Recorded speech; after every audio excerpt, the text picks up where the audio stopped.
Messing around acting brand new. I ain't tryna tell you what to do, but try to play it cool. Baby, I ain't playing by your rules. Everything look better with a view. Why you always in the mood? Messing around. Assalamualaikum warahmatullahi wabarakatuh.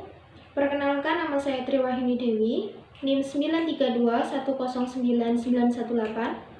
Di sini saya dari kelompok 9 akan menjelaskan materi tentang Neo Rusdian era kontemporer, yang mana pada minggu kemarin sudah dijelaskan oleh teman saya, yaitu menjelaskan tentang Ibnu Rushd menyelaraskan agama dan filsafat. Langsung saja, di sini saya akan menjelaskan tentang Neo Rusdian era kontemporer. Nah, di sini pengaruh Ibnu Rushd tetap menyala, yakni tentang gagasan akal merdeka, takwil, serta penyatuan agama dan filsafat. Diikuti banyak pembaruan Islam setelah gerakan purifikasi pada abad 18 Masehi yang dipelopori Muhammad ibnu Abdul Wahhab atas pengaruh Ibnu Taimiyah. Pada abad 19 muncullah pengikut aliran Rusdiyah. Di antara mereka adalah Muhammad Jamaluddin Al-Afghani dan Muhammad Abduh. Selanjutnya yaitu pada abad 20 muncul fenomena intelektual muslim yang beragam meskipun dalam satu framework yang sama. Penyatuan antara agama dan akal serta penggunaan akal merdeka dan takwil. Hal yang sama juga tampak dalam pemikiran Muhammad Syahrur, Nasr Hamid Abdul Zaid, serta para pemikir muslim lainnya yang mengedepankan aspek filsafat, mengingat agama yang memang tidak cukup dapat dipahami tanpa keterlibatan akal. Yang mana di sini menjadi permasalahan adalah sejauh mana intervensi akal diizinkan dalam membentuk pemahaman agama. Sementara itu, di Eropa, Ibnu Rushd bahkan dianggap sebagai pemikir muslim terbesar dan terpenting. Karena apa? Karena penyebabnya diketahui bahwa fakta orang-orang Eropa memuji Ibnu Rushd karena ia lebih dekat dengan pemikiran Aristoteles. Andalus ataupun Spanyol merupakan tempat paling utama bagi Eropa untuk hubungan ekonomi antar negara. Namun yang paling menarik minat Eropa yakni kemajuan pemikiran dan sains Islam di dunia timur. Kontak pertama antara peradaban Islam dengan Eropa bisa dimulai sejak Uskup Toledo yang bernama Raymond de Castel menggerakkan penerjemahan atas Khazanah Islam sejak tahun 1130 hingga 1150. Dan tahap kedua ialah setelah Ibnu Rushd melahirkan pemikirannya di Andalus. Mulailah kontak pemikiran Ibnu Rushd dengan Eropa. Kontak Ibnu Rushd ini justru terjadi ketika Ibnu Rushd menjadi pengasingan atas dirinya di Lucena atau bisa disebut dengan Alisana karena hukuman dari Khalifah Abu Yusuf pada masa dinasti Muwahhidun.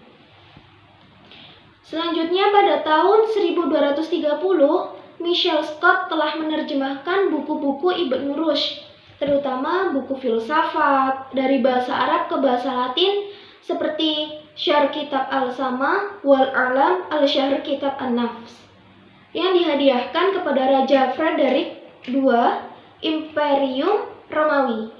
Aliran inilah yang kemudian terkenal dengan sebutan Latin Averroisme. Setelah meninggal Ibnu Rushd, Eropa mulai meniru langkah Andalus mendirikan sekolah-sekolah dan universitas-universitas. Yang mana di situ universitas yang memiliki ilmu-ilmu yang dicapai orang Islam, terutama kedokteran, ilmu pasti dan ilmu filsafat pada abad pertengahan. Dan di sini dipelajari secara mendalam. Dengan demikian, Eropa tidak akan mengenal atau memahami filsafat Aristoteles seandainya tanpa ulasan dan terjemahan para pemikir Islam, yang mana di situ dikhususkan untuk Ibnu Rushd. Nah, selanjutnya yaitu pengaruh filsafat Ibnu Rushd terus memancar dalam pemikiran Barat sampai abad 1511 dengan pengaruh dan dukungan yang begitu besar. Abdullah Siddiq menyebutkan bahwa pemikiran Ibnu Rushd memancar hingga kini melalui 3 jalur pemikir-pemikir barat, yakni yang pertama, melalui jalur Thomas Aquinas, yang kedua, melalui jalur Spinoza, dan yang ketiga, melalui jalur Francis. Nah, di sini dimensi manusia yang rasionalistik terbukti tidak dapat dielakkan dalam membangun budayanya, baik di belahan timur, yakni Islam, maupun di belahan barat, Kristen. Hal ini semakin menunjukkan betapa agama sekalipun sejatinya tidak dapat dilepaskan dari unsur rasional sejak dalam tahap kemunculannya hingga pelaksanaannya. Nah, bahkan apa yang dikatakan sebagai penjelasan yang irasional dalam agama sebenarnya adalah rasionalitas itu sendiri. Seperti Al-Quran yang merupakan wujud artikulasi wahyu juga hanya bisa dipahami dan diaplikasikan dengan rasionalitas manusia. Disinilah peran Ibnu Rushd yang juga menguatkan peran filosof muslim sebelumnya semakin terasa sumbangsihnya dalam khazanah pemikiran Islam. Dapat dikatakan juga bahwa pengaruh Ibnu Rushd terbukti mampu mendasari pencerahan dalam kemajuan ilmu pengetahuan dan peradaban di dunia Islam maupun Barat. Jadi, filsafat Ibnu Rushd yang merupakan antitesis dari ortodoksi keislaman masa klasik layak mendapatkan respon yang cukup baik. Yang mana di sini untuk memadahi pengembangan pemikiran Islam kekinian. Situasi politik di dunia Islam pada masa Daulah Abbasiyah yang turut mewarnai dinamika pemikiran Islam saat itu, khususnya dialektika antara arus pemikiran Islam genuin dan filsafat Yunani, perlu menjadi pelajaran sejarah dalam menghadapi tantangan kejumudan yang sangat mungkin kembali berulang pada masa sekarang. Sekian presentasi dari saya, kurang dan lebihnya saya mohon maaf.